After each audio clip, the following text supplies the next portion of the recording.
നമസ്കാരം. American president Donald ട്രംപിന്റെ പേരിൽ ഇന്ത്യയിൽ ഒരു റോഡ് വരാൻ പോവുകയാണ്.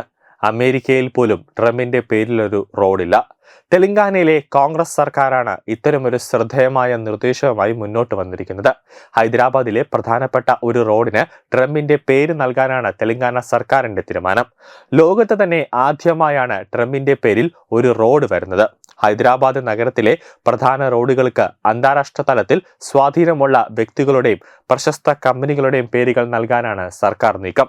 ഈ നടപടി പ്രമുഖർക്ക് അർഹിക്കുന്ന ബഹുമാനം നൽകുന്നതിനോടൊപ്പം സംസ്ഥാനത്തിന് ആഗോള ശ്രദ്ധ നേടിക്കൊടുക്കാനും സഹായകരമാകുമെന്നാണ് മുഖ്യമന്ത്രി റേവന്ത് റെഡ്ഡി പ്രതീക്ഷിക്കുന്നത്. നഗരത്തിലെ US കോൺസുലേറ്റ് ജനറൽ സ്ഥിതി ചെയ്യുന്ന ഹൈ പ്രൊഫഷണൽ റോഡിന് ഡൊണാൾഡ് ട്രംപിന്റെ പേര്, അതായത് അങ്ങനെ ഒരു പേര് നാമകരണം ചെയ്യാനാണ് തീരുമാനം.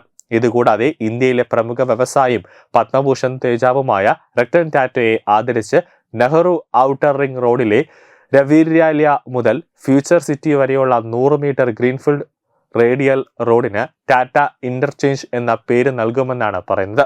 ഈ റോഡുകളിൽ സഞ്ചരിക്കുന്നവരെ പ്രചോദിപ്പിക്കുക എന്ന ഉദ്ദേശത്തോടെയാണ് മുഖ്യമന്ത്രി റേവന്ത് റെഡ്ഡി ഈ നിർദ്ദേശം മുന്നോട്ട് വച്ചത്. പ്രമുഖ വ്യക്തികളുടെയും സ്ഥാപനങ്ങളുടെയും പേരുകൾ റോഡുകൾക്ക് നൽകുന്നതിലൂടെ നഗരത്തിന്റെ പദവി ഉയർത്താനും വിദേശ നിക്ഷേപകരെയും ടൂറിസ്റ്റുകളെയും ആകർഷിക്കാനും കഴിയുമെന്നാണ് സർക്കാർ പ്രതീക്ഷിക്കുന്നത്. അന്തിമ തീരുമാനത്തിനായി കേന്ദ്ര വിദേശകാര്യ മന്ത്രാലയത്തിനും US എംബസിക്കും സർക്കാർ കത്തുകൾ എഴുതുമെന്ന് മുഖ്യമന്ത്രിയുടെ ഓഫീസ് പറയുന്നുണ്ട്. ഈ തീരുമാനത്തോടൊപ്പം മറ്റ് ചില പ്രധാനപ്പെട്ട റോഡുകൾക്ക് സെലിബ്രിറ്റികളുടെയും സ്ഥാപനങ്ങളുടെയും പേരുകൾ അന്തിമമാക്കിയിട്ടുണ്ട്. മറുവശത്ത് IT ഇടനാഴിയിലെ പ്രധാനപ്പെട്ട റോഡുകൾക്ക് Google street, Microsoft road, Wipro junction എന്നീ പേരുകൾ സർക്കാർ പരിഗണിക്കുന്നുണ്ട്. ഗൂഗിളിന്റെ US പുറത്തുള്ള ഏറ്റവും വലിയ ക്യാമ്പസായി മാറാൻ പോകുന്ന സ്ഥലത്തിന് സമീപമുള്ള റോഡ് ഗൂഗിൾ സ്ട്രീറ്റ് എന്നറിയപ്പെടും. കഴിഞ്ഞ മാസം ദില്ലിയിൽ നടന്ന US ഇന്ത്യ സ്ട്രാറ്റജിക് പാർട്ണർഷിപ്പ് ഫോറത്തിൽ ഹൈദരാബാദിലെ പ്രധാനപ്പെട്ട റോഡുകൾക്ക് ലോകോത്തര കമ്പനികളുടെ പേരിടുമെന്ന് മുഖ്യമന്ത്രി റേവന്ത് റെഡ്ഡി പ്രഖ്യാപിച്ചിരുന്നു. അതനുസൃതമായാണ് ഈ തീരുമാനം ഇപ്പോൾ ഉണ്ടായിരിക്കുന്നത്.